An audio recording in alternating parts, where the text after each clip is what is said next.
Hello guys! Welcome to my first mini vlog. Oo, ayagid katingala kung pagmata na ko, na ko'y sunglass. Kaya dapat, maski mo pa'y pagmata, aesthetic na jud ka. Pero ambot ani akong hotel, nga mura kong natulog kilid sa lababo. Ano man ang mga tiles.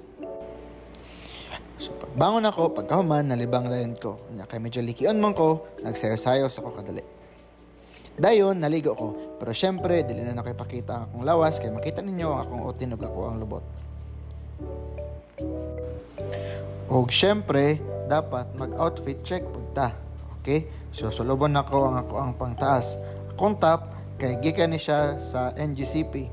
Polo shirt ni NGCP year 2020 man siguro ni. So, medyo tambok na dito guys, kay murag na pabayaan na atong sarili. No, dili na makita ang ato ang liog.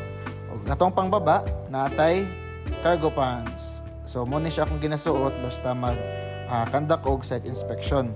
Para dili kayo pwede ra mahugaw-hugawan akong lawas o comfortable man pud na sulobon ang cargo pants kay stretchable man na siya. Okay? Kana nigawas na akong nipple kay tambok na kayo ko. Sunod ko na to ang NGCP jacket. Okay? So na magid may long sleeve nga pang field pero wala man ako nadala kay wala na ako nalaban nabili nito sa Iligan. So kanin na lang jacket nga ako nadala. Pero wala man sa din nalabhan pero medyo di lang kay ni siya ingon nga baho. So muna na siya akong suot kay init magud kayo mag field work karon. Pagkaman, of course, dapat natay gamhanang ID. Kay dili ta mo kasulod niya sa planta kung wala ang ato ang ID.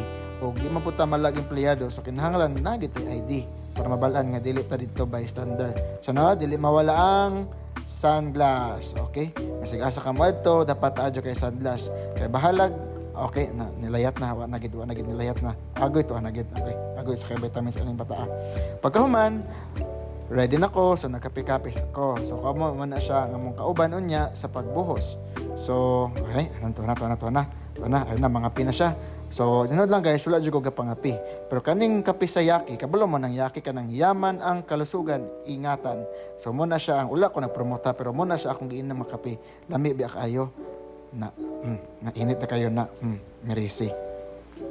So karon guys, mosakay ko sa batching plant. Mosakay ko sa mixer. So muna siya ang mixer guys. So mosaka na siya dito. Okay, kana to ana. Mura na ko artistahin na kay ko na paminaw na ko sa ko galingon kay nakasunglass na ko, nakasakay pa jud ko og concrete mixer. To ana. Pasaka na man guys ito sa site. So karon, na magsugod na gid mi og buhos kay naabot naman mi dito. So muna siya guys, nagbuhos mi og foundation sa transformer.